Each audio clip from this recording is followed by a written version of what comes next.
So we got the GDP print today, minus 4.8%. That's a couple of weeks of the crisis reflecting in that number, and it's still pretty striking. I think it'll probably be revised even worse than that. And the expectations for the second quarter range from minus 25% to minus 50% on an annualized basis. So think about all of the gains that we've had in the economy since the end of the global financial crisis. If we look at those real gains, that's 25.2% over that 10-year period. The lockdown is threatening to severely haircut all of those gains. So think of it, GDP is like income. So think of it as your income. You worked hard for 10 years and you got modest raises every year. And after inflation, your raise was, let's say, 2.5% every year. And then all of a sudden you face a situation where you need to give back all of those raises or take a substantial haircut. That's the course that we're on if the lockdowns are prolonged. So I think it's time to pivot. So I think our policymakers are getting increased pressure.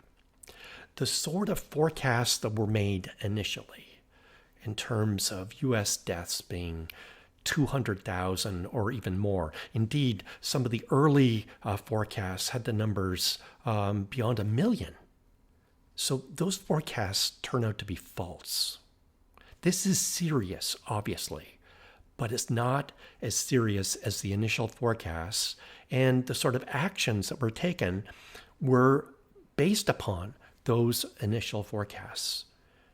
The other thing that I've talked about before are the serology studies that suggest, and this is not just U.S. studies, but European studies, that suggest that there's a very large number of people that had been infected with the COVID-19, but they had no idea they were infected. They've got antibodies. So this means that the fatality rate is greatly overstated. So while this is still very serious, it's not nearly as serious. So we've got a shortage of respirators. We've got companies that have been commandeered to make respirators. Well, that's out of the news right now. So it's clear that people realize that we're past the inflection point. So this is another really important thing that's often misunderstood. So when we're on that exponential growth and things looked really grim, people talked about flattening the curve. So what flattening the curve actually does is it reduces the trajectory. So that means that the increases become smaller increases. It buys you time. It doesn't reduce the total deaths. It just delays them. So the idea of flattening the curve was a result of the specter of our hospitals being overwhelmed, where they didn't have enough ICU beds. So we have flattened the curve, and we are in a situation now where we can handle the capacity that's coming into our medical systems. So as a result, I think it's time to reevaluate. And this is also really important. You can't just have a single policy. So it's not one size fits all. So lockdown might be appropriate for a very high density city like New York City that's got a lot of international traffic. It's got a subway system.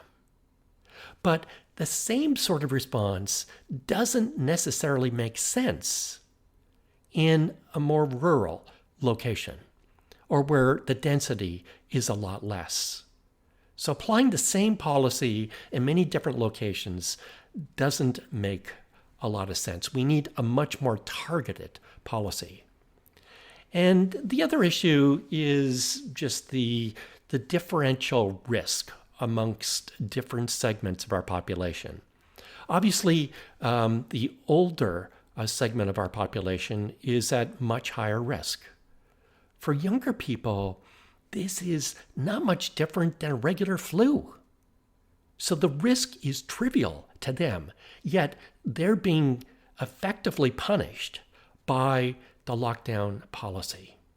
So what we need to do, in my opinion, and we need to be thoughtful about this, not to rush into it, but what we need to do is to implement a different approach. And that approach will vary depending upon the particular location. We need to moderate the social distancing, again, depending upon the location. Obviously, we need testing. And let me qualify the testing by saying accurate testing. So if the testing is inaccurate, then it really isn't that helpful. We need testing not just once, but multiple times. We need tracing. So if somebody is infected, their contacts are traced. We need obvious isolation of the infected, and we need quarantining of those that were in contact with infected people. So this is much different than the policy that we've got right now, which is really focused on the lockdown. So again, the curve has been flattened. So we're at the point where we do have capacity and we can initiate different measures.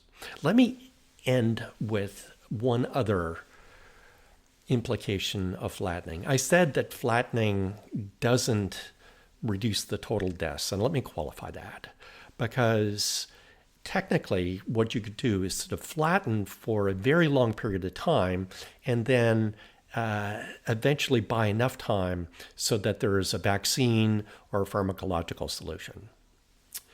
The cost of doing that is enormous. So the estimates in terms of the economic cost of this crisis are in the range of $20 billion a day. The government has already spent almost an extra $3 trillion. We need to pay that back. So I think that we need to realize that, okay, well, there's a large economic cost, but there's also a human cost that's associated with the economic cost. So I'm encouraged that other models are now in the news, that people are talking about different approaches that different countries have taken, and seeing basically the impact of that. Sweden is a good example, where they have basically moderate social distancing. Their death rate is a lot higher. And effectively what they've done is traded off the future for the present. And they preserved a large part of their economy. So it's controversial, I know.